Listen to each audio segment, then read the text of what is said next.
Hey, what's up, everybody? This is Charles Sabansi, and welcome you guys to another episode of the Dreamers Pro Show, where we cover everything from sports, hot topics, classic debates, entertainment, and we give you guys a fresh perspective on things. And today we got a pretty serious show for you guys.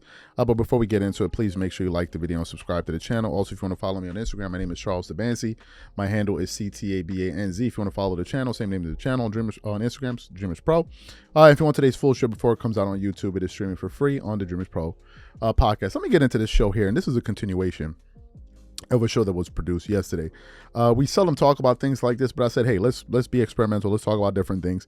Let's see how people react to it. And we got some fantastic feedback from this show that we produced yesterday, which was centered on some comments, some very strong comments, might I add, that were made by Dr. Umar Johnson on the wife of deceased basketball legend Kobe Bryant.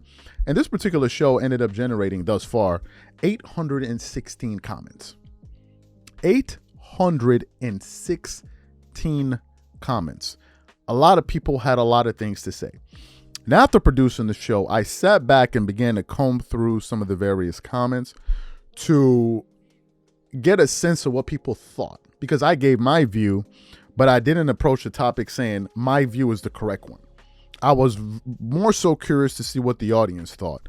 And the vast majority, when I'm talking about the vast majority, I'm talking about 90%, so 9 out of every 10 people, absolutely, totally ripped into Dr. Umar Johnson for his positions. A lot of people did not like the comments that he made. But for those of you who didn't actually hear it, I want to give you guys a quick refresher of the actual comments that he made on the Joe Budden podcast. But before we even get into that, this video is brought to you by our sponsor, Aura. Do you know what the fastest growing crime in America is today? It's identity theft.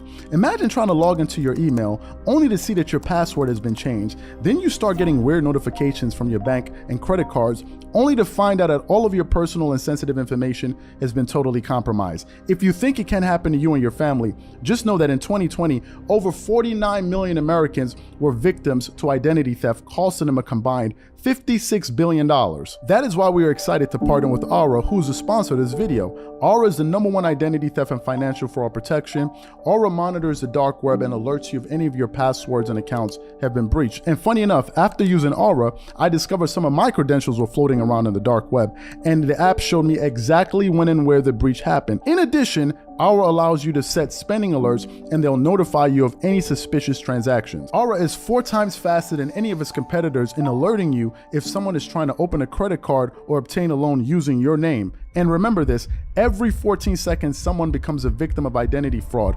Don't let it happen to you. Now click the link in the description and try Aura for free for 2 weeks and see if any of you or your family's personal information has been compromised. Start your free trial at aura.com/dreamerspro. And when you try Aura, by using the link in the description below, also know that you're supporting this channel. Thank you.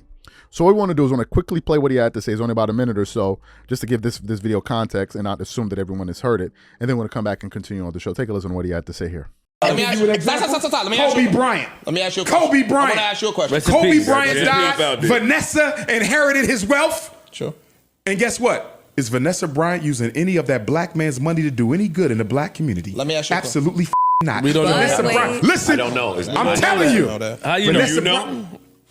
Let me ask you a question. But wait. Because she's a public figure. Can I ask you a question? And she just don't know You that. didn't see that initiative. I do know. I do know. And I'm telling you now. Let me ask you a question. Vanessa Bryant just started an initiative with 3 predominantly white colleges, some sort of a sports initiative with Kobe's money and Kobe's name. Didn't choose a single HBCU. Let me ask you a question. With a black man's money. Marvelous Marvin Hagler, he died from taking a COVID shot. Is his white widow using any of Marvelous Marvin Hagler's fortune to help black folks? You're being unfair. I'm being unfair how? No, let me tell you why. Expecting white women to use black money to help black people? No. How is that unfair? Because the same way you naming these people, we can name mad black wives that got black money from their husbands that did to help black people. Stop. It's my goal. No, it's not. We own. And you know what the difference is? You're wrong. You know what the difference is? You're wrong. You're wrong. If I marry a white woman, when I die, my wealth goes to the very people who have robbed everything from my community. It's not true. So you heard what he had to say there, and a lot of people didn't mince words, right? They did not mince words. And I want to get into some of the comments that people put up, about him, because a lot of people were upset.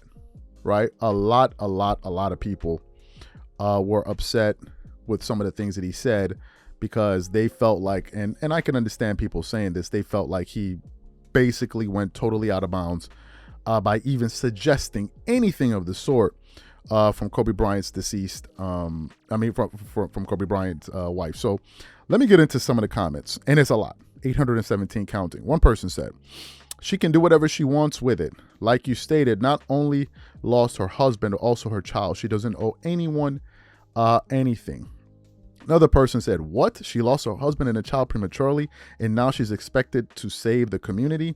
Please, that particular comment generated 60 responses to it. Another person said, I ain't never expected anybody to do anything for me, and definitely not no Vanessa Bryant. Another person said, Vanessa's responsibility is to raise her kids and hold down Kobe's legacy. That's it. Another person said, hate when people try to tell others what to do with their money, especially someone raising kids who lost their partner in life. Leave them be. Seriously. Another person said, it's not her responsibility to do that. I don't even think Kobe would have done that. Another person said, hell no, goes to the kids, not to save the world. Another person said, Kobe worked hard to provide for his family. One viewer said, the nerve of Umar Johnson to even say that. And the comments just kept on coming. Some people really went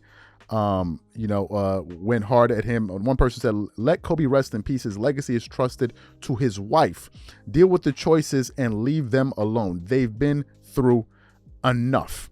Now, that's what people said. And if you guys haven't left your comment, you've seen that show, go and check it out. A lot of people had a lot of things to say about that there.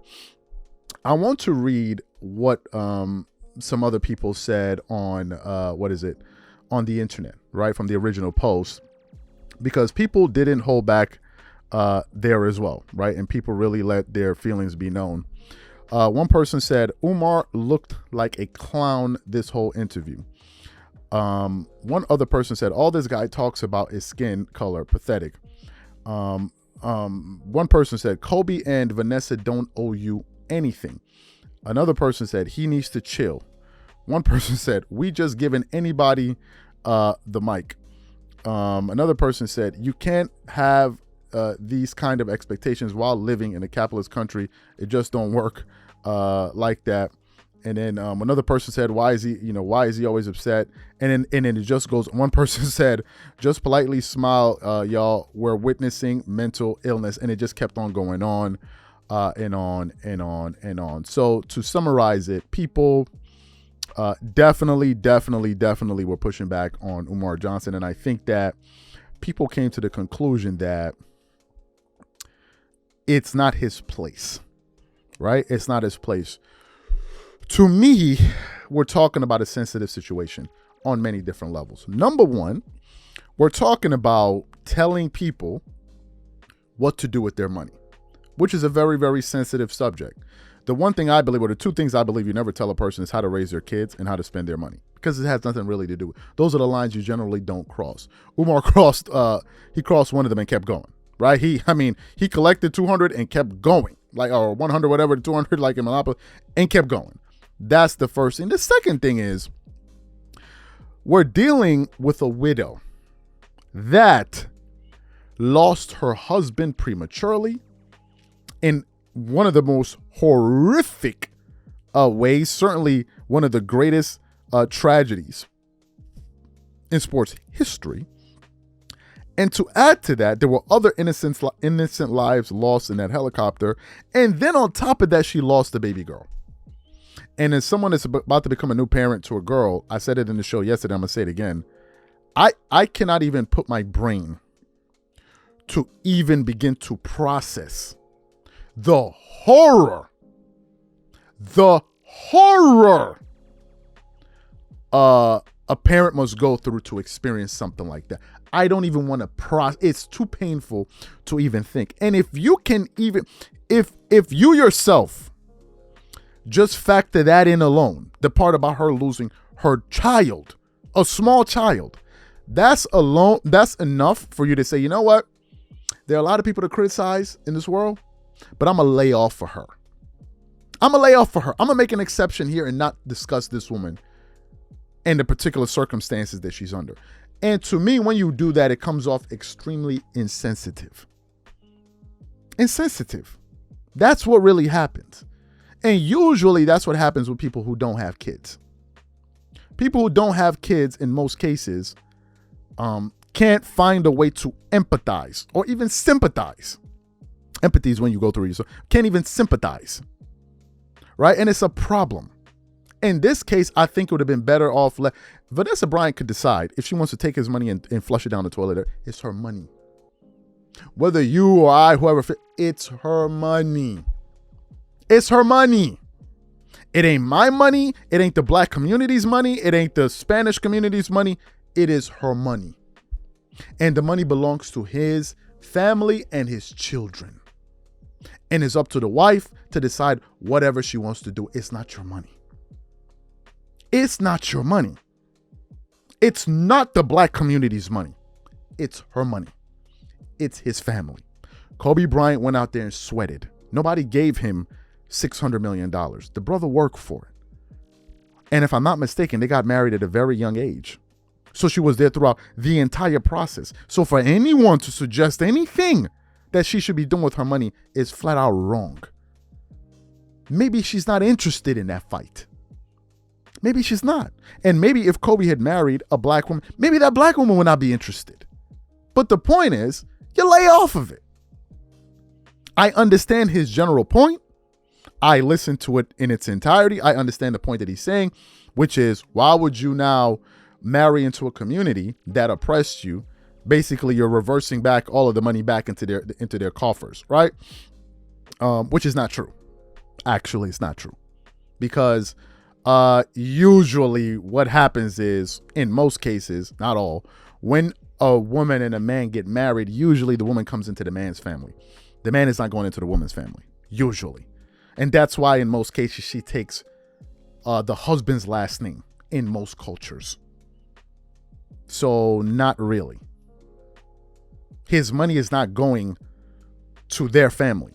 She came to his family, and his money continues on with his legacy, which are Bryant's. If you read her last name, it says Vanessa Bryant. It doesn't say anything other thing. So his money is not going into that community. It's not. Number one. Number two, by saying that, we're excluding the fact that it's an actual fact that Kobe Bryant's kids are black. They're Hispanic as well, but they're black. For sure. This is a scientific fact that they're black kids. So now if you're saying they should go into 100% blooded black kids, and that's madness.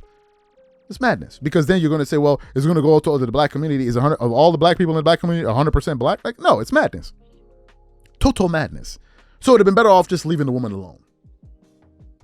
That's his wife. It's her money. It's hers to do whatever the hell she wants to do with it. And she's keeping her husband's legacy alive through his shoes, through his ideas and all. And she's doing it her way. Do you know the hell it takes to go up there and even talk in front? We're not talking about somebody that's widowed to somebody that's not known. We're talking about her going up there and representing her family in a public forum, dealing with that type of grief. You just leave her off. She's off limits. You just leave the woman, just leave her alone. Because she's mourning a deceased partner, husband, and a child. The child part is like, okay, next topic. You can talk about Jay-Z. You can talk about this person. You have all these NBA players. Go talk about them. Leave her alone. These are my thoughts. Whatever you guys think, please leave your thoughts and comments in the comment section. We'll catch you on the next show. Peace.